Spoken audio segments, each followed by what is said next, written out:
Hello everyone, welcome to my channel. My name is Snehal Pachigar and I'm here to help you achieve your professional goals. I'm super excited about this video because I'm going to spill out all my secrets and tips that you can use to excel in your next interview. If you haven't checked out my previous video series, I highly recommend you do that. I talk about how to successfully get a job interview. I go over stuff like how to get started, how to up your resume, how to leverage LinkedIn to apply for jobs and contacting recruiters. And lastly, I also go over some interview scheduling tips that you can leverage to better position yourself. Now, keep in mind that I do understand that for this video, there are many categories of interviews that are out there, right? Like behavioral, technical, design, product, lunch, etc., etc., etc. And in this video, I won't be specifically going on one category of interview, but what I want to do is I want to brush on some common building blocks when going for an on-site interview, some common techniques and common things and tips that you can leverage to make sure that things fall in place in the right manner. If you take care of these small little things, then the idea is that the bigger picture takes care of itself. So having said that, let's jump right in. Alright, so you have gotten that interview. Your dream company has called you and the recruiter of that company has called you and scheduled an interview for you. What can be better news than that, right? So now in order for you to make sure that you excel that interview, there are some things that we can take care on our side. First and the foremost thing, we need to get in the interview zone right before the interview. So get in that comfort zone, get in the momentum, in the mindset that will help you make sure that you perform optimally in that 1 hour, 2 hour or 4 hour time slot. If that means that you need to get enough sleep, your power nap, go do that. If that means you need to meditate, you need to get your mind cleansed and you need to make sure that you are in a focused mode, do that. If it means that you want to make sure that you have enough water, go do that. But be careful with water. Don't have too much of water because then you might just end up going to the bathroom. So you don't want to be in that situation. Have enough water, you stay hydrated, eat some snack or something light that will help you pump up your brain and just go in. I like to do this is that I like to eat at least 2 hours before the interview and not right before the interview. That way my blood flow is not going to the digestion, but it is right there up in my brain also. So what the point is that whatever routine that you might have to get the best out of yourself, do that. There's one thing that I usually do is, for me, it is very important for me to be confident and happy, right? When I'm going for an interview.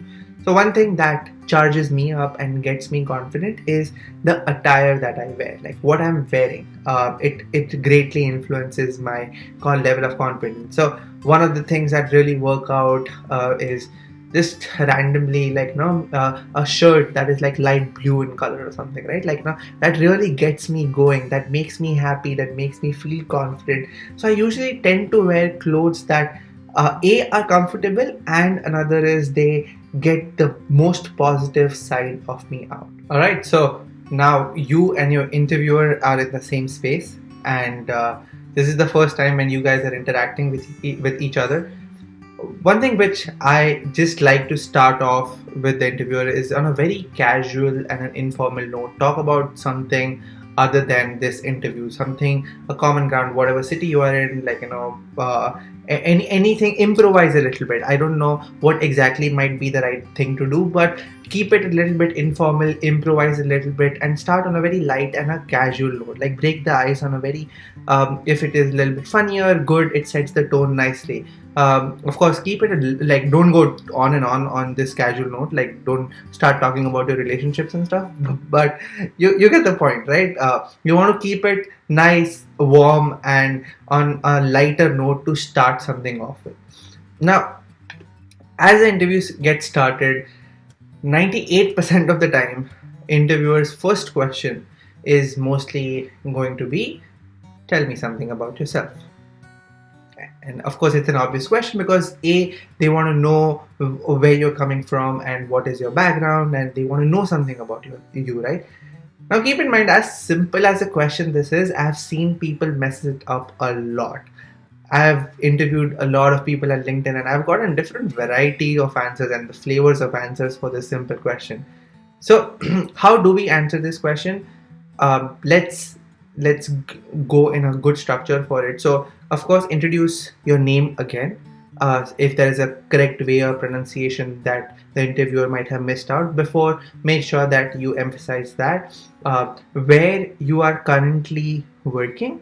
If you are currently not working anywhere, then whatever the recent job or project that you are involved with, try to mention that just on a high level. So if you are working currently at a company, then just that, hey, I'm currently working at this company, as whatever your title is and the team or the space in which you are working.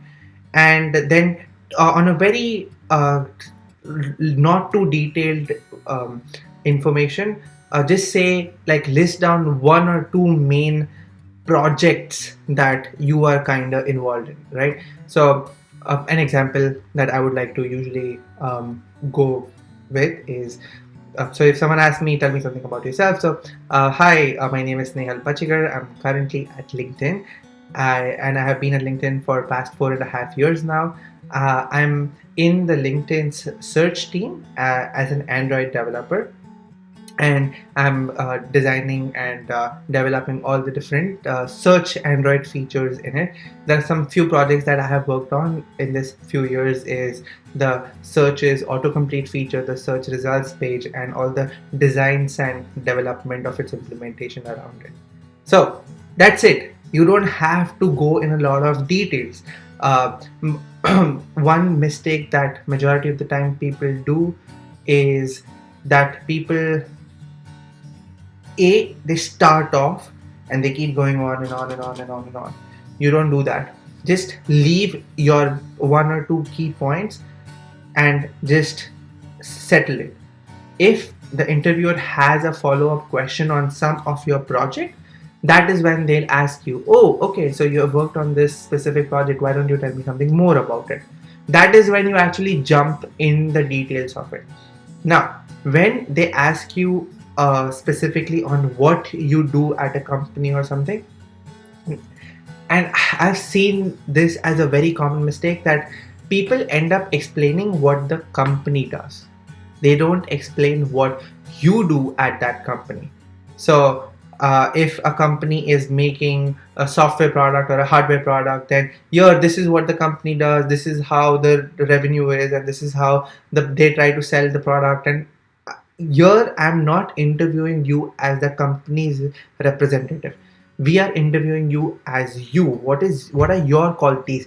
Even if it is a small task that you have contributed for some big project, mention that. You have to get in specifics. You have to go in that singular detail that they are looking for. You cannot keep it too generic, unless, of course, based on what role you are in. Like, if you were the CEO of the company, then good for you. Then you should be mentioning that. But you know what I'm trying to say, that there are some small little things when people ask that what was your role. Make sure that you are telling what your role is specifically. So once you're done with that intro questions, and the interviewer is going to probably ask you some follow-up questions and see, just gauge you on some of the few things that you have done at your previous company. Another most common question that majority of the interviewers and the companies are going to ask is, why do you want to work for our company? What is it that you're bringing on the table, right? So yes, there are very generic answers which people have given me, that because I want to pay my bills, or or sometimes like, oh, because you guys are in top 5, and who doesn't want to work in top 5, right? So yes, these answers are very nice, and they are extremely humorous, and they're true too. Yes, I mean, they're not saying anything wrong, but my question is, the point that comes in is that imagine we have two candidates, both are equally good. Everyone, their technical round is good, their behavioral round is good, and everything is just equal. And then the only tiebreaker is who is more passionate to work for our company. Right now, there is one person who is telling me, oh, because I want to pay my bills, and the other person is telling me the reasons of what they like about our company and what he or she wants to learn from our company and what is it that they are going to bring on the table for our company. So if that happens, then of course our chances are that we are going to lean more towards the other candidate than this candidate, right? So given that in mind, there is a reason why you are interviewing at this company. There is a reason why you have even listed down in your, there are so many companies out there. There's a reason why you have picked these companies. And if you feel that, oh, because these are some top companies to work for in the industry, that's fine. That's fine. The reason that you have to find out is that why are they top? Why are they in top 5? And if they are in top 5, what is it that you are going to learn being in top 5 as compared to being at a startup or something, right? And keep the monetary value aside. I think that's a separate thing. But if you really truly want to answer this question, see what is it that the company is providing. An example that I remember when I gave my answer to my interviewer was, interviewer asked me, tell me something, why do you want to work for LinkedIn? So at that time, previously, I was working at Qualcomm. I was in the Qualcomm's software SDK team. Now, keep in mind that Qualcomm was more hardware dominant team. So one thing which I personally felt was my software skills and software development areas were very limited. So I wanted to work at scale. I wanted to reach more consumers and people. I wanted to touch the product features, and I wanted to work on the core stack, that is Android, the backend stack, and I wanted to understand all the different design and engineering aspects. So if I wanted to personally grow, I felt my growth wouldn't be as fast if I would have been working at Qualcomm, and hence I feel I should be working at LinkedIn. And of course, this applies for many other big companies also, that yes, you learn to operate at scale, but then that's where company's mission comes with your personal mission, right? That if you have a overlapping personal mission, that here I want to help people achieve, like, their professional goals and, like, with their job searches and stuff like that. That is something that I'm passionate since a long time. So there happens to be a lot of overlap, and the interviewer sees my passion when I'm answering. I'll also tell you that sometimes passion for working at some company can gain you so many points that it can also just overshadow some weak areas that you might have, right? We want someone who is really dedicated and passionate to work and be part of our team and is equally motivated. So I think that goes a long way. And lastly, one thing which I want to touch on is once the interview is done, this question that interviewers usually leave like 5 or 10 minutes at the end of the interview to make sure that if you have any questions for the interviewer, always ask questions. If you don't have questions, that means you are just not passionate enough for that company, and that's a huge red flag. We want people who are passionate for our company, right? So always ask questions about the interviewer who is there, their team.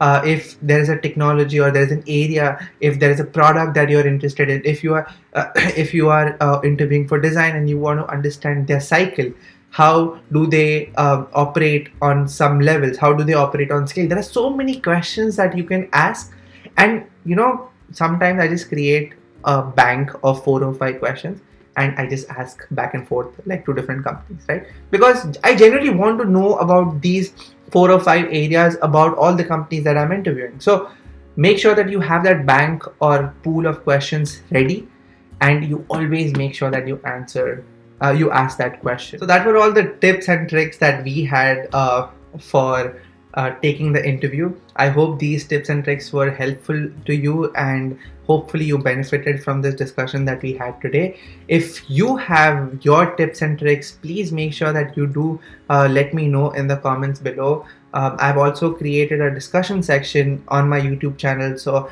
make sure you put all your thoughts in there, and you never know, your comment can help someone out there who is currently in this state. So again, thank you so much for watching, and do subscribe my channel for more of such similar videos.